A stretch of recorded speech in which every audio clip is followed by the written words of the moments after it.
1,69,00,000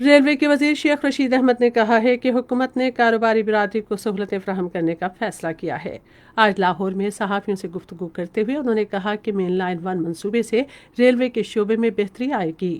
انہوں نے کہا کہ آمدن میں اضافے کے لیے مال بردار ٹرینوں میں اضافہ کیا جائے گا۔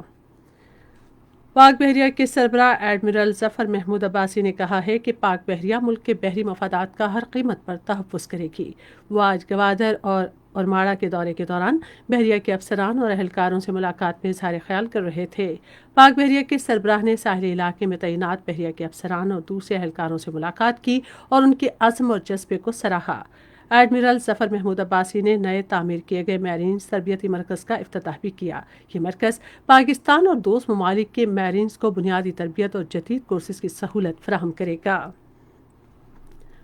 غربت کے خاتمے کے بارے میں معاون خصوصی ڈاکٹر ثانیہ نشتر نے کہا ہے کہ عوام کا سماجی تحفظ حکومت کی اولین ترجیح ہے۔ آج ملتان میں احساس کفالت مرکز کے دورے کے دوران اظہار خیال کرتے ہوئے انہوں نے کہا کہ مستحق افراد کو مالی امداد کی فراہمی کے لیے اربوں روپے کی مالیت کا احساس ہنگامی نقد امداد پروگرام شروع کیا گیا۔ ثانیہ نشتر نے کہا کہ احساس ہنگامی نقد امداد پروگرام وزیر اعظم عمران خان کی خواہش پر شروع کیا گیا، جس کا مقصد معاشرے کے مستحق طبقوں کو سماجی و اقتصادی امداد فراہم کرنا ہے۔ انہوں نے کہا کہ اس مہینے کی 30 تاریخ تک 1.5 کروڑ مستحق خاندانوں میں 200 ارب روپے تقسیم کیے جائیں گے۔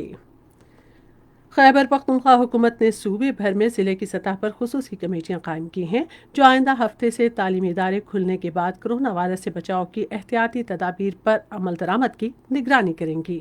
ایک اعلامیہ کے مطابق یہ خصوصی کمیٹیاں 6 ارکان پر مشتمل ہوں گی جو اسکولوں میں کرونا وائرس سے بچاؤ کی احتیاطی تدابیر پر عمل درآمد کا جائزہ لیں گی۔ بلوچستان سے سینٹ کی خالی نشست پر پولنگ صوبائی اسمبلی کوئٹہ میں جاری ہے۔ پولنگ کسی وقفے کے بغیر شام 4 بجے تک جاری رہے گی۔ یہ نشست نیشنل پارٹی کے سربراہ میر حاصل خان بزنجو کے انتقال کے باعث خالی ہوئی تھی۔ بھارت کے غیر قانونی زیر قبضہ جموں کشمیر میں بھارت کی جانب سے عالمی قوانین اور معاہدوں کی خلاف ورزیوں کا سلسلہ جاری ہے۔ کشمیر میڈیا سروس کی جانب سے جاری کی گئی ایک تجزیاتی رپورٹ کے مطابق نریندر مودی کی قیادت میں وسطائی حکومت نے گزشتہ سال 5 اگست کو کشمیر کی خصوصی حیثیت ختم کرتے ہوئے فوجی محاصرہ کر لیا۔ ایران، ترکی اور فلسطین نے اسرائیل کے ساتھ مکمل سفارتی تعلقات کے قیام کے لیے بحرین کے فیصلے کی شدید مذمت کی ہے۔ ایک پریس بیان میں فلسطینی قیادت نے کہا کہ معاہدہ مقبوضہ بیت المقدس، مسجد اقصی اور فلسطینی نصب العین سے غداری ہے۔ ترکی کی وزارت خارجہ نے فیصلے کی شدید مذمت کرتے ہوئے کہا کہ معاہدہ فلسطینی نصب العین کے دفاع کی کوششوں کو نیا دھچکا ہے۔ اسی طرح ایرانی پارلیمنٹ کے اسپیکر کے عالمی امور کے بارے میں خصوصی مشیر حسین عامر عبدولیان نے ایک ٹویٹ پیغام میں اس معاہدے کو اسلامی نصب العین اور فلسطینیوں سے سنگین غداری قرار دیا۔ اس سے پہلے بحرین نے دونوں ملکوں کے درمیان امریکی حمایت سے ہونے والے معاہدے کے نتیجے میں اسرائیل کے ساتھ سفارتی تعلقات معمول پر لانے کا اعلان کیا تھا۔ افغانستان کے صوبے تخار میں آج افغان سیکیورٹی فورسز کے فضائی حملے میں 12 طالبان ہلاک ہو گئے۔ صوبائی حکومت کے ترجمان کے مطابق فضائی حملے علاقے میں پولیس کی گشت پر معمور پارٹی طالبان عسکریت پسندوں کے حملے کے بعد کیے گئے، جس میں 2 افراد ہلاک اور 6 زخمی ہو گئے۔